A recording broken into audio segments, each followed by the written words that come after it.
Hello YouTube. So I'm here to do a video on, I guess, the difference between the passport size Midori Traveler's Notebook and the regular size, and how do I use both, or how I use both in conjunction with each other, along with the Filofax that I have here.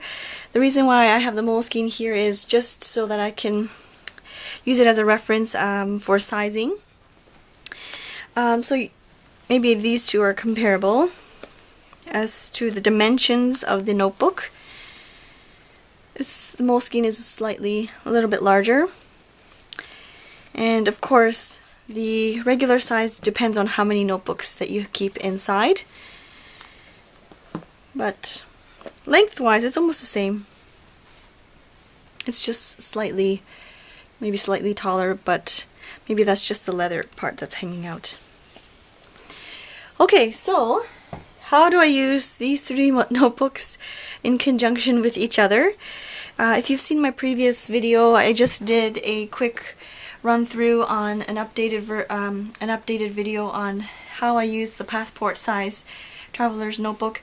And if you've missed it, I'll link it below. But basically, I just keep it. I take this with me all the time because I want it, or I use it for scheduling, and that's the main reason why I take this with me. I don't have any credit cards or money or anything in here, but I mainly keep it with me for scheduling purposes. I do have a notebook in here where I can write notes and some scrap pieces of paper. So I do take this with me all the time because it is so nice and compact and small. It's easy to carry. Let me do a comparison with my phone. You can see the size is quite similar. It's not that much bigger than my phone. Of course, it depends, the weight of the notebook depends on how many inserts you have in there and how packed you have it in there, but I do take this with me. And then when it comes to the regular size traveler's notebook, I carry it with me or take it with me sometimes. It depends on where I'm going. If I know that I'm going to have some free time, then I will take it with me. I use this mainly for, just open it up, journaling and writing down some thoughts. If I'm at home, I'll do some, watercoloring, which I'm not really good at, but it's just a creative outlet, somewhere where I can just kind of let loose and write what I want, draw what I want. So it depends on, if I do have time and I know I'm going to be, I don't know, if I'm going to be somewhere for a long time, I will take this with me so that I can write in it. And I will take this pouch, oops, sorry, that's the charm. I will take this pouch with me. It has some photos, some washi tape, some stickers, and like I mentioned in my previous setup video, it's easily, the size is perfect for it. So if I am going somewhere for long periods of time, I will take this and this with me. This also houses not just my art, journaling and my art, but it also keeps my language book. This is a notebook that I just created myself. And I like my notebooks thin. I don't like it if there's too much paper. It just adds bulk to it. And I cut it here. I cut like a slit here, a bit more than a centimeter and a bit, so that I can stick it into the small elastic. Let me just take off this bookmark. So when you open up your leather piece, you'll notice there's the one big elastic that runs along the notebook. Then there's this small one that's just kind of sitting there. So if I want to put this in here, I just stick it in.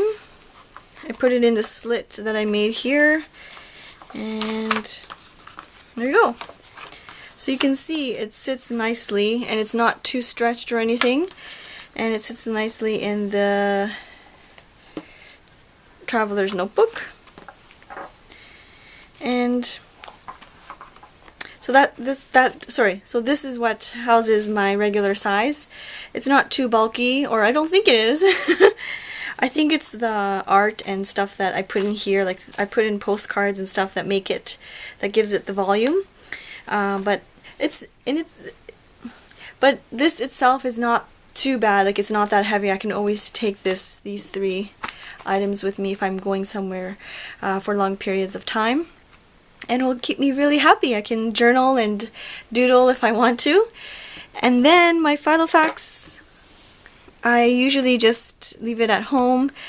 The rare occasion if I'm traveling for long, periods of time, then of course I will bring it, because it does have my scheduling in there as well. It has my month on 2 pages as well as my week on 2 pages. And then it has all these tabs that I keep track of different projects, and you've seen the setup video, so I'm sure you know what's inside here. But so if I am gone for like a long period of time, then of course I will take all 3 with me. And if I'm just gone for, like, if I'm gone throughout the day and I know I'm going to be sitting around twiddling my thumbs, then I will take this set with me. And if I'm just going out and I'm going to come back soon, then I'll just take this. So I hope that answered some of your questions. I know some people were wondering how I use multiple notebooks, if I take them with me or if I leave them at home. I mean, everybody has their own purposes for the notebooks, and I really enjoy the Traveler's Notebook for that reason, because you can put in different notebook refills, according to what you want to use it for. It doesn't have to be for journaling. It could be for studying. Some people study their language using these notebooks as well, and that's why I really like the versatility of these Traveler notebooks. The Filofax is okay. It does definitely keep me organized for sure. It's just for journaling. The rings, like the rings here, especially when I'm writing on like this page, the rings are definitely get in the way. I do keep a journal of my pregnancy and some of the symptoms, and it does get in the way when I'm writing. So with that respect, I do enjoy the versatility of the Traveler's Notebook. So if you have any other questions, or if you want me to do, I don't know, if you have any video ideas that you'd like me to do, if you want me to share, I might do another flip through eventually when this book is full. Just a page flip through, because I'm almost done my first booklet. I can't believe it. So I might just do like an art flip through video sometime in the future. But yeah, that's it for now. Like I said, if you have any questions, please let me know. Thank you so much for taking time out of your day to watch my videos. I really appreciate it, and I really appreciate those comments as well. So thank you so much, and I hope you have a wonderful week. Thank you. Bye-bye.